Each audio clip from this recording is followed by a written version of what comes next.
So what is up, guys? Nick here, helping you to master your technology. iPhone 14 honest review after 30 days.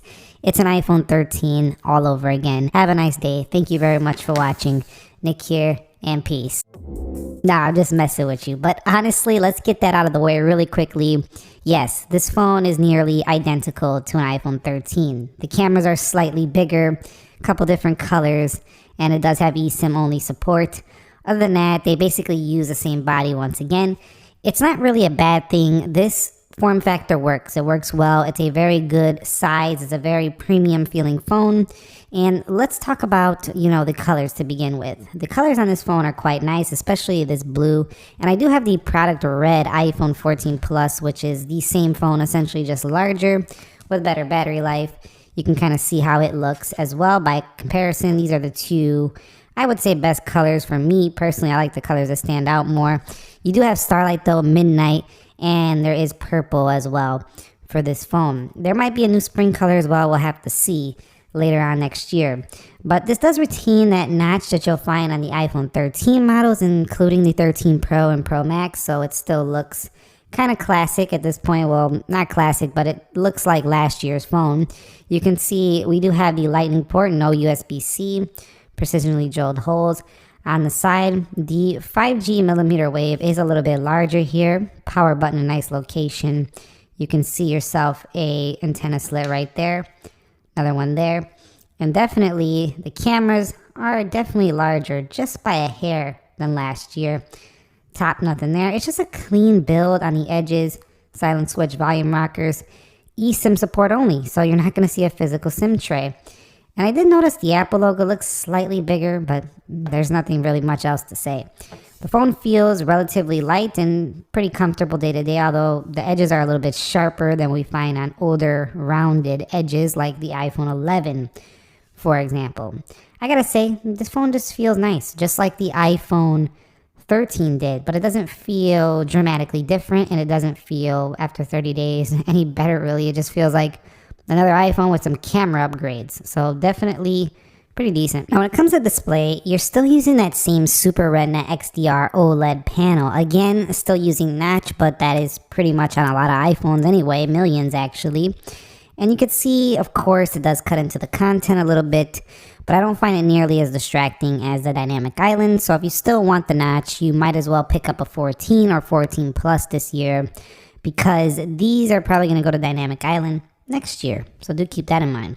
Also, it does have really good brightness, 800 nits, and it has a peak capable brightness of 1200 nits. I still find the 800 nits plenty bright enough for daily usability, and the 1200 nits, it's still usable outdoors. I will say though that the 60 hertz, a lot of people seem to say is terrible right now at that price point, $799 for this phone. But honestly, iOS is just so smooth that it's not a deal breaker, and you're still going to see a lot of people rocking the iPhone 14. I've already seen a couple people rocking this. I haven't seen a single person yet with a Pro model. That could be because they're harder to get right now. I'm not sure. But even being 60 hertz, a month later, I got to tell you, it's still a very smooth phone. It's got a lot to do with iOS, so keep that in mind. 60 hertz, still smooth, not butter like the 120 hertz. That's basically what I could say about that. But it is still a very sharp panel, and Retina displays have always been very nice, so that's not going to change. However, we've been having a lot of iPhones for a long time, so there's nothing really impressive about saying, oh, it has a sharp display. I'm not even going to cover software too much because app library, home screen of apps, widgets, iOS 16, new lock screens, we're done. That's about it. 16.0.3 on board right now. We're done. There's nothing else to say. It's smooth. You know iOS at this point. One thing though, related to the area software, is that you do have a nice collection of wallpapers here. Annoyingly, they removed them from all the other iPhones and giving you just the base. But you do get this special set of wallpapers here for iPhone 14. That's something slightly different in this software. Talked about it before, action mode, stuff like that. A couple changes every year in camera. Other than that, you're going to experience the same thing on any other iPhone, which is not a bad thing. Everybody seems to really like iOS, so definitely no change here. Still very good. Now, a lot of people are mad that Apple decided to use the A15 CPU in here. I'm personally not. I don't feel like we need to have a new chip every single time around. I think what people are a little bit more annoyed with is that this phone looks and feels almost identical to last year. For example, if they would have put Dynamic Island on here and they would have changed it up a little bit more, even with an A15, it would have been more exciting, I feel like. And for some reason, it seems to perform, it feels a little snappier somehow than the iPhone 13.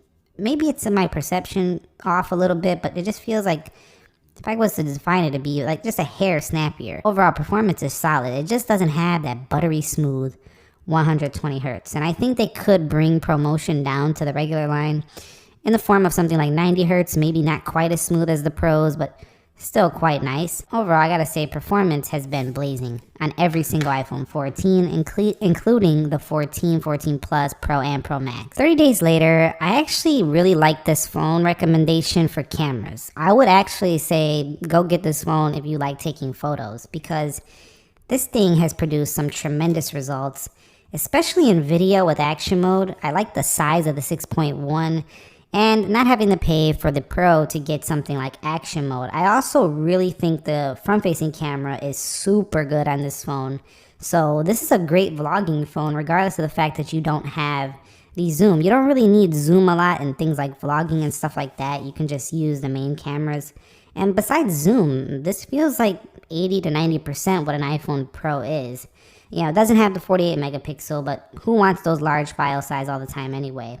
The camera is beautiful on here, and I think that if you're looking for one of the best experiences on a phone when it comes to camera, you want to consider the iPhone 14. It definitely does a phenomenal job.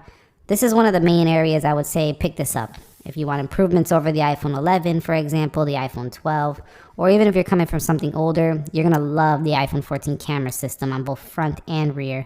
Nice upgrades here. And the audio is a little bit louder than last year, just by a hair. Not too much, but definitely a little bit louder. And talking about battery, I have to say, 1 month later, this has been a pretty solid iPhone. You can go through a full day of use without worrying too much about the battery life. I've even been able to extend it into the next day with this phone, going just a couple hours, but not too much. But overall, not bad on the battery life. And 30 days later, I have to say that with the Qualcomm X65 in here, I had better reception strength than I did on the iPhone 13, although that phone was pretty good as well. Better 5G performance and call quality was solid.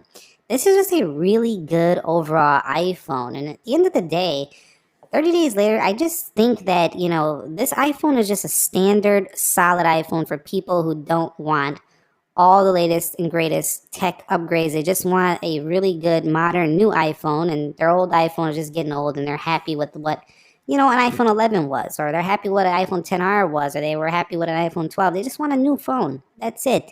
They don't need to have the third camera. They don't need to have the deep purple, all those pro features. They just want a new iPhone. That's great. I think this one is that, as well as the 14 Plus.